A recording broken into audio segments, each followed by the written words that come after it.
No matter how much money you actually make on an annual basis, there is very little question that current economic trends are impacting your lifestyle. With inflation beginning to creep into the must-haves like gas and groceries, all of us are looking for tips to avoid financial meltdown. But when it comes to financial advice, one size actually does not fit all.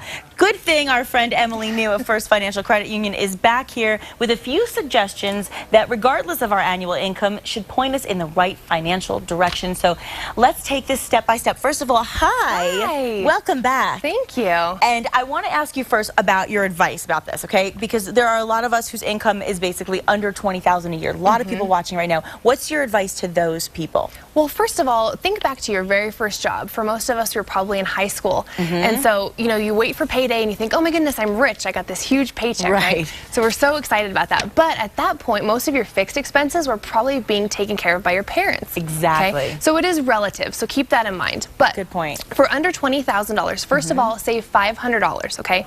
It's really kind of an arbitrary number, but that $500 is meant to help you avoid potential emergencies, because they do happen, right? They do happen. They happen to all of us. Yeah. And if it hasn't happened yet, it's probably going to. No doubt. So this $500 is a little bit of a cushion. It's an emergency fund to avoid predators, people like payday lenders, title loans, rent-to-own places. It just gives you a cushion in case you need some extra cash. And how do you save it?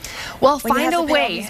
Find a way. There are those bills, but we've talked about things in the past, Nikki, where if you have a certain habit, like maybe a Starbucks habit, try to cut down, maybe not 5 times a week hitting Starbucks, but cut down to maybe 2 times a week. And that extra difference from those 3 days a week that you're not going, start saving that money. So that's a way to save the $500 pretty quickly. Okay, so that's a good tip for those in that bracket. In that bracket. You can also look into what's called the EITC, which is the Earned Income Tax Credit. Okay. In that range of income, you might qualify to get a couple $100s back. Okay, well that's at least something that every little bit helps. Exactly. And what would you say to those who are falling in that $20,000 to $40,000 a year bracket? Okay, in that bracket, try to keep your fixed expenses to about 50% of your take-home pay.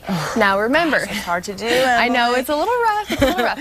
But remember, take-home pay is after taxes, okay? And your fixed expenses are things like your housing, your transportation. Like you mentioned in the intro, the things that you have to have, the necessities. So keep that down as low as you can. I know it's a little tough, but you can do it. Would it be good to start with maybe a list and just kind of say, okay, priority-wise, this is what I have to have versus what I kind of want to have? Exactly. We all want to have certain things, right? There's all those things that we would love to have, a nicer place to live. But if you can get away with some of the lower priced items, that's a great way. Another thing you want to do in this bracket is to start saving for retirement. Really? Already? That's right. No matter how old you are, it's a good idea to start now. The reason being is there's been so much speculation on, is Social Security going to be there when people like you and I are going to need it, right? So take the chance out. Don't even stress out about it, but take it into your hands. Take control of it. Start saving now and look into a matched option, like if your employer offers a 401k plan. That's a great, it is a great idea. You don't realize it in the moment, but believe me, in the end, you'll be so glad you have it. And then if you move up a little notch now to the $40,000 to $60,000 bracket, what happens there? What's your advice? First of all, eliminate your credit card debt, okay? Not a good thing to have. You're in a pretty good range here. You're thinking you're making good money, right? And we're so accustomed to pulling out our plastic. You and I both talk about this all the time. It's so easy to just, you know, that it is a problem. It is a problem. So you take out your plastic. So try to stop using the plastic as much. So make a list of all of the credit card debt that you have, a grand total, and start chiseling down on it slowly. And eliminate it. Once you're done with the credit card debt, pay your credit card bills in full every single month. It's a good habit to get into. And if you can't afford to pay it in full, would you just try to go a little bit over that minimum at least? Exactly. The minimum is hard because you're not going to chisel away with the interest. So pay a little bit more and maybe make some of those hard decisions like avoiding Starbucks or some of those luxuries that you've become accustomed to. Good point. And then of course we get to a little steeper, and now we get to that $60,000 to $100,000. Exactly. So here you want to start a Roth IRA. You're not going to get the tax break now putting the money in, but you'll get it in on the back end when you go to take it out when you're a little older. Oh, okay. Yeah. So this is where you want to start making a little more in the investment area. Right, exactly. And so you're going to use cash instead of your credit cards here because your credit's going to be much more available when you're making more money. But use your cash instead of those credit cards. And also look into a 529 college savings plan. This is going to help your kids avoid taking out student loans. It's you saving money for your kids now so they don't have to take out student loans. That's so smart. And then there's those 6-figure families, the over Yes. 100,000, what would you say to them? Well, first of all, congratulations. Yeah, that's good a lot job. of money. Nicely done. Good job, good job. For those of you that are making more money, that's an accomplishment. Exactly. Look into liability coverage. The reason being is you want to make sure you're properly covered. You're making more money, you're more likely to be a target of a lawsuit for liability. Good point.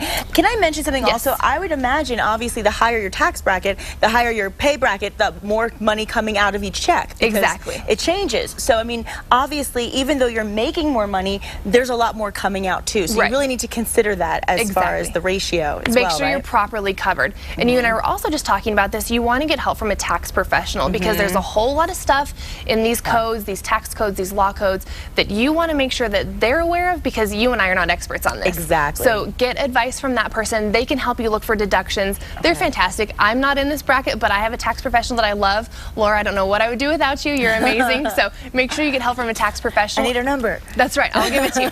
And look into having someone who's a financial planner. Make sure that they're a fee-only planner, that they can help you make a financial plan for the rest of your life. And make the right decisions as you go through it. Now, obviously, our viewers are going to have some questions of their own for their own personal lives. Yes. So they can be answered at the Financial Education Summit. Tell us real quickly about that. This is great. We have an event coming up, and it's going to be April 16th, and it's going to be at Hotel Albuquerque. It's a totally free event. Free food, free information. And the really great thing about this is there's not a sales pitch. You don't have to be worried about somebody pushing a product or a service on you. So completely free. Our members and our vendors are there to give you information.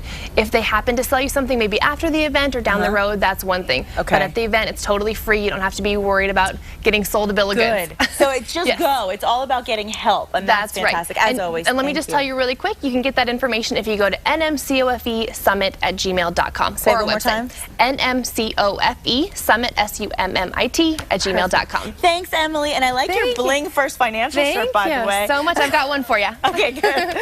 Thank you so much for being with us. Now, if you're ready to come out of hibernation, REI has all the right stuff to get you moving. It's coming up next on New Mexico Style.